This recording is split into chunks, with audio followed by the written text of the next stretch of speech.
Welcome to Pennsylvania Newsmakers, and as always, thanks for watching. Well, higher education has been in the news, and not much of it very good. How some students got admitted to college, and perhaps even just as important, if not more important, the growing concern about student debt. We'll take up at least one of those questions. But first, guess what? This year marks the 40th anniversary of the 3 Mile Island nuclear accident. March 28th, specifically of this month, 40 years to the day. We're going to chat with a couple of reporters about 3 Mile Island and what could happen to that nuclear power plant, plus some other aspects of the accident. Let's get to it. This is Pennsylvania Newsmakers, a fast-paced, unrehearsed weekly discussion with and about the leaders who shape your world. And now, here's your host, Terry Madonna. Well, if you lived in South Central Pennsylvania 40 years ago, guess what? You were deeply concerned about the nuclear accident, the reactor meltdown. Actually, it was reactor number 2, and what the effect that caused throughout South Central Pennsylvania.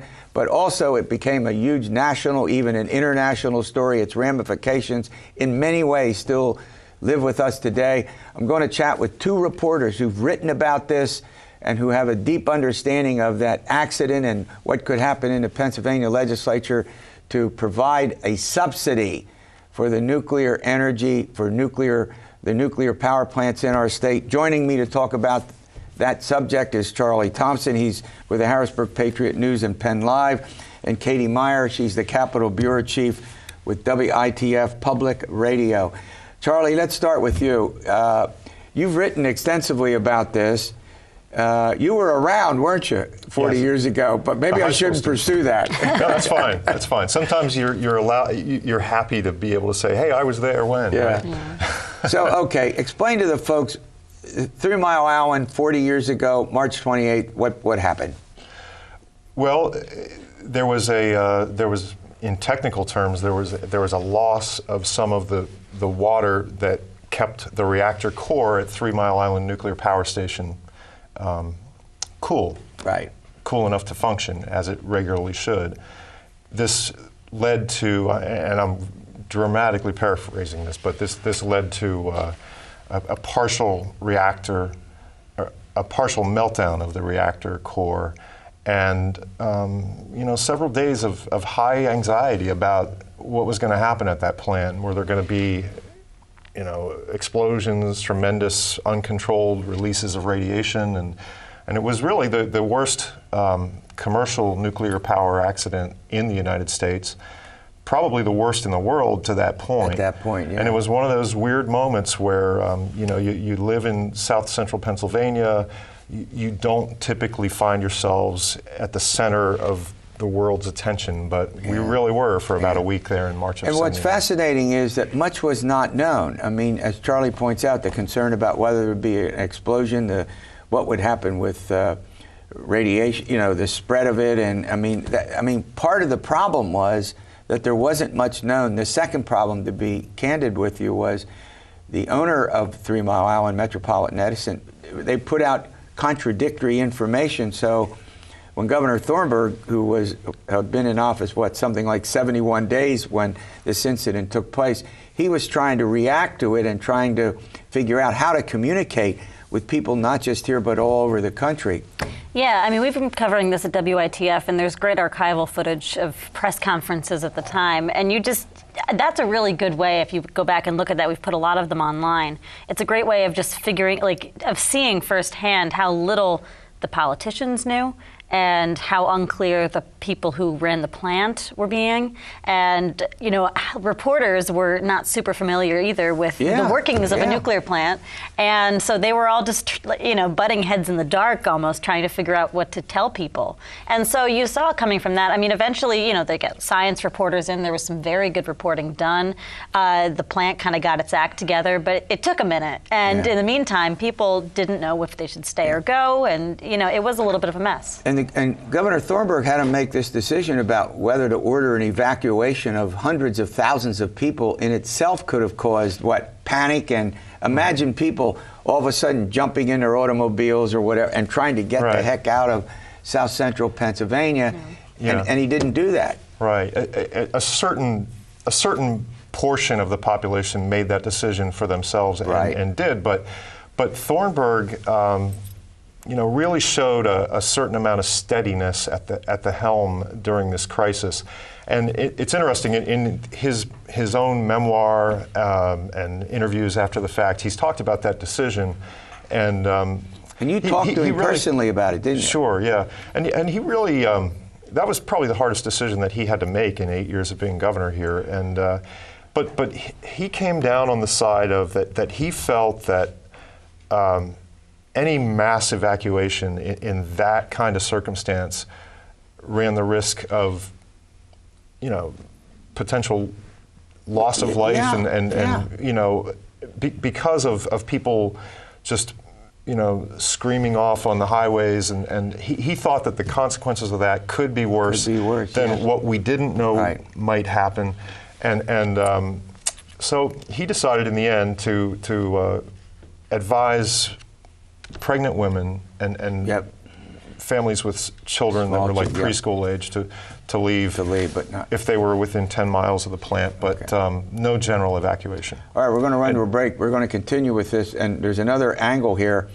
There's a bill in the legislature to provide a subsidy of $500 million to the 5 nuclear plants, most of which I think would be dedicated to help 3 Mile Island out, which is scheduled to close if it doesn't get a subsidy at the end of September. At the end of September of this year. The irony of ironies, the 40th anniversary year, and 3 Mile Island might close, but it didn't close after the incident back in 1979, and we'll be back.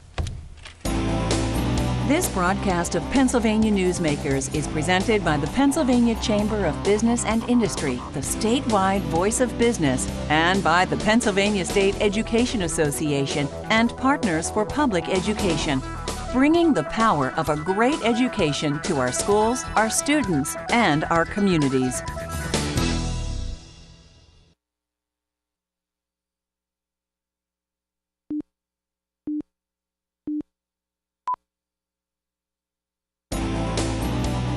This broadcast of Pennsylvania Newsmakers is brought to you by the Pennsylvania Highway Information Association, the go-to source to learn about transportation projects and issues.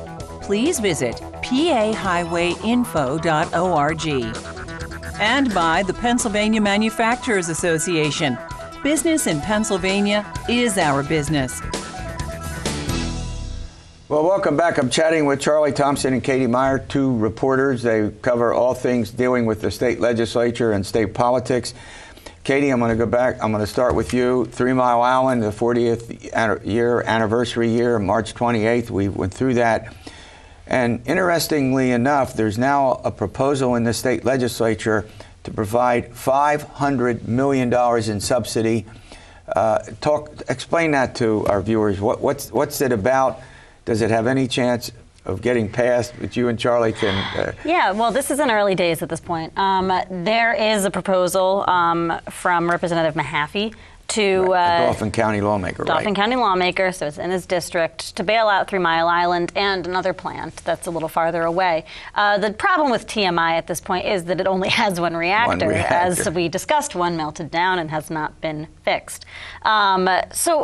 It cannot generate as much energy as other plants can. Sure. So it's not profitable. And that's really the fundamental issue here is do we want to keep a plant that is going to probably continue to not be profitable because we're not getting the reactor back. It's an issue that's tied up with a lot of local jobs. I think there's somewhere north of 600 people who work there, and they're losing some through attrition because of this concern that it might shut down. But so they want to bail it out. This would probably just, the money would come from higher rates for people, energy rates for people to be passed on to the consumers. And it's a controversial proposal. The oil and gas industries very against it, and they obviously have a lot of lobbying power and a lot of money. Environmental groups might have been a good subsection of the population to get on board, but so far they've been very critical of the proposal because there's not a lot in there for them. It really is just focused on TMI. What's fascinating is that nuclear energy is carbon-free, right? I mean, and that's the point that they... Go ahead. That's the best argument that the nuclear industry makes, is that they say that... It's the only argument that they really make at this point. But in fact, I mean, nuclear power still provides, like in the high 30s percentage of our electrical generation, and in Pennsylvania, and when you see the steam clouds at a plant like TMI, that's not greenhouse gases. That's literally steam. It's water vapor, right? yeah. So it's clean. It's a clean energy in terms of air pollution, and they're saying that we've never really, government, you give tax credits and subsidies to wind power and solar, but we're the original emissions-free energy, and we've never gotten that kind of a break. And that's what they want from this bill. Yeah, and they say that they haven't been valued appropriately in the energy market. Well, both of you cover the legislature. You follow the budget process. Yes or no? Does it get through or not? At this point, it doesn't look like they have, I think, a broad enough coalition for this to get anywhere. And again, it's early days. The bill was just introduced. It hasn't been unveiled in the Senate yet, so there might be some disagreement about the language there. Ryan Alment, he's a Lancaster County lawmaker. He's got the Senate version. So we're going to have to see if the bill changes or shifts or where it goes. They've laid out, I think, their fundamental plan, but it'll be interesting to see if they do, in fact, get the environmental people on board. Bail out or not. Well, Terry, I kind of look at this as like, I felt like the nuclear industry side had sort of won the pre-season on this debate, because they've been working behind the scenes for the last 2 years to kind of seed the flower bed for this issue. And they got through that process without anybody really saying, anybody like Speaker Turzai or Majority Leader Corman in the Senate or Governor Wolf saying, no, not interested. We won't be for that. So they've allowed the issue to get a place on the agenda, and for that reason, I think it's going to be in discussion and in the mix until they break for the summer. And I can't predict how it's going to go. All right, we'll have you back, and you can help us understand it. All right, we're out of time. But when we come back, I'll tell you, we're going to get up close and personal with a couple of students. We're going to talk about the prospects of student debt when they graduate, how they pay for it, and a plan, it's called Pennsylvania Promise. Will that help out the issue with student debt and some other considerations dealing with higher education? And we'll do that after these words. This broadcast of Pennsylvania Newsmakers is brought to you by the Pennsylvania Credit Union Association. Pennsylvania Credit Unions, where people are worth more than money. To find a credit union that is right for you, check out ibelong.org. And by the Energy Association of Pennsylvania, Pennsylvania's energy information source.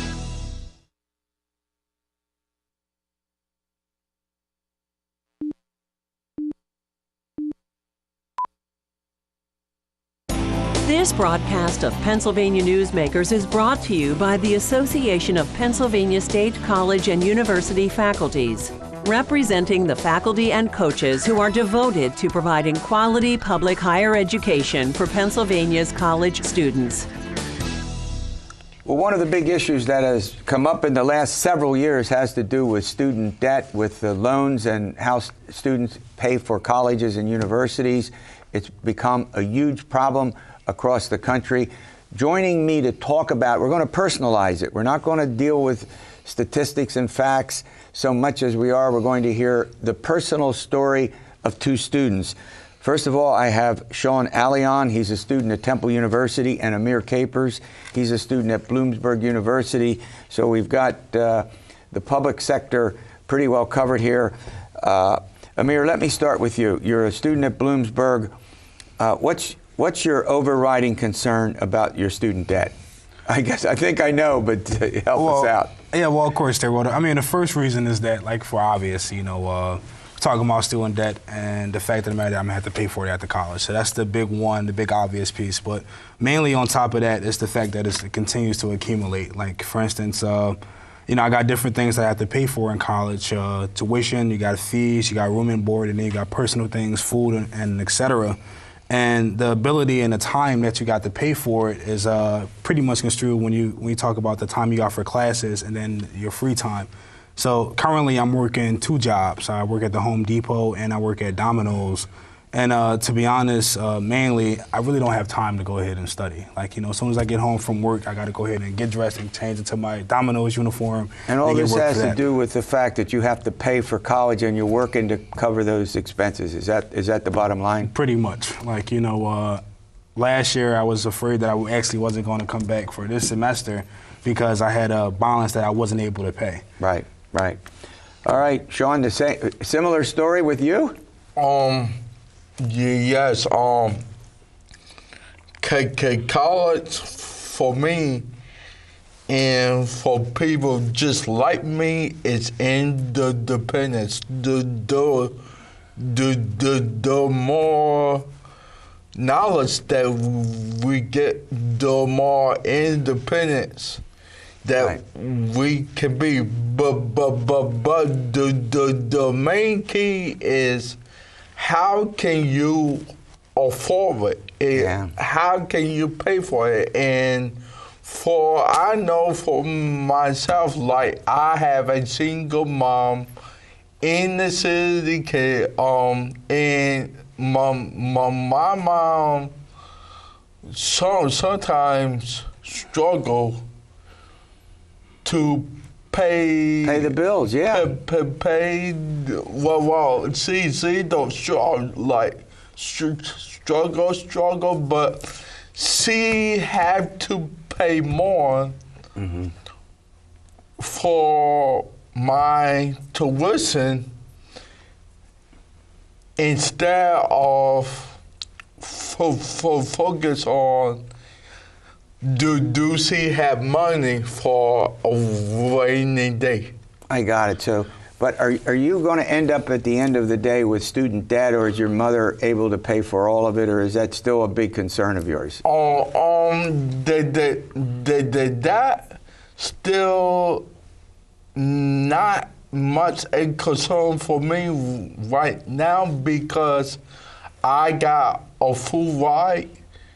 So you have a scholarship right now paying for it? Yeah, and for this past year, just past, I got a scholarship.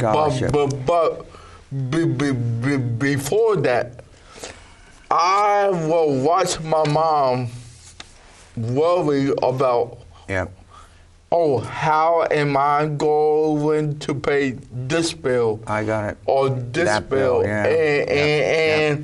And especially for people that have the disabilities, they want to go to college. They want to afford it. And college should be a gateway. Good point. To opportunities. Amayir, let me ask you this: do you talk with your friends, your friends at Bloom about this? Do you all have discussions? Is it? I mean, I know it's more anecdotal than scientific. Scientifically, we know about student debt, but just chatting about this with your colleagues at school. At what level of concern is that, would you say, as you proceed through your academic studies? I mean, like, if you think about it, Terry, it's a huge concern. Like, you got a big amount of something, a big amount of dollars that you have to pay after college, and that's just the one burden that's sitting on your shoulders the 4 years as you go through college. And it's actually funny that you brought that up because I was actually just talking to my friend Paul about it. Shout out to Paul.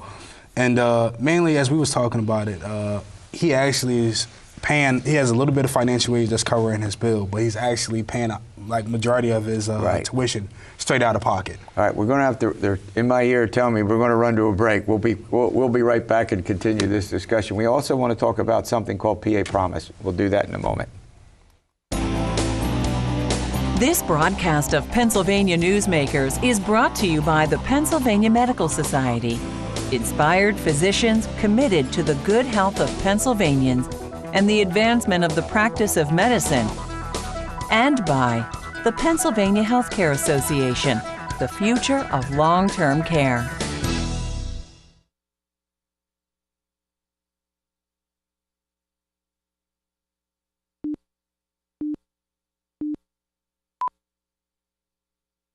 Shawn, before we run out of time in the program in this segment, I do want to talk about something called the PA Promise, Higher Education Affordable College Now.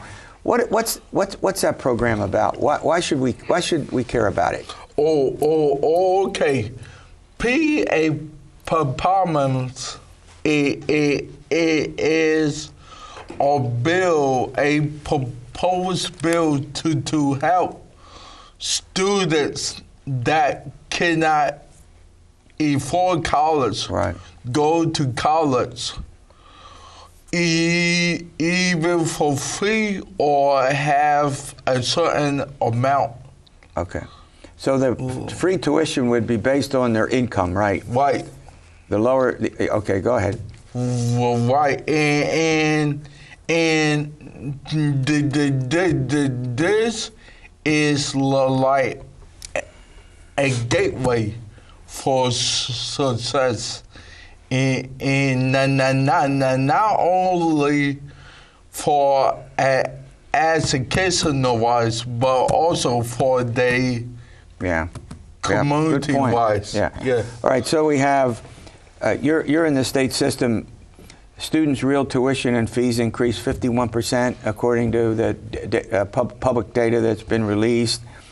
The student debts increased 132%. I'm talking about students in the state system of higher ed. You're at Bloom. You're at one of those. Take it. Okay. Well, I mean, we're talking about student debt. We got to go ahead and look back. It was actually a report out back in 2016 that showed if you combine all the Pennsylvania students, you got a combined student debt of outstanding $61 billion. So, you know, we're starting to look at that. But also, I know you asked Shawn. Would you say that again? $61 billion.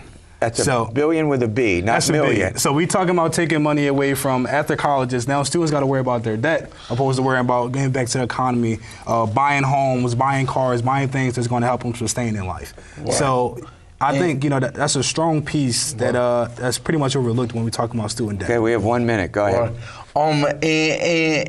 And students should not have to worry about paying their debt, but buying their first house, right?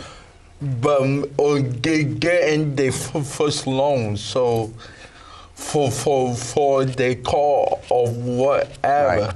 And there's going to be, and we're going to have some public events, right? Rallies, some public events about this. Exactly. Yes. So next week, actually, March 27th is going to be we having a Pennsylvania Pennsylvania Plan Promise.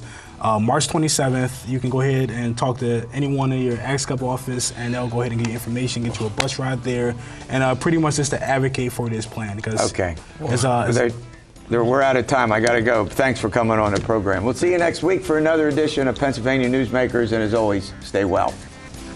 Don't go anywhere.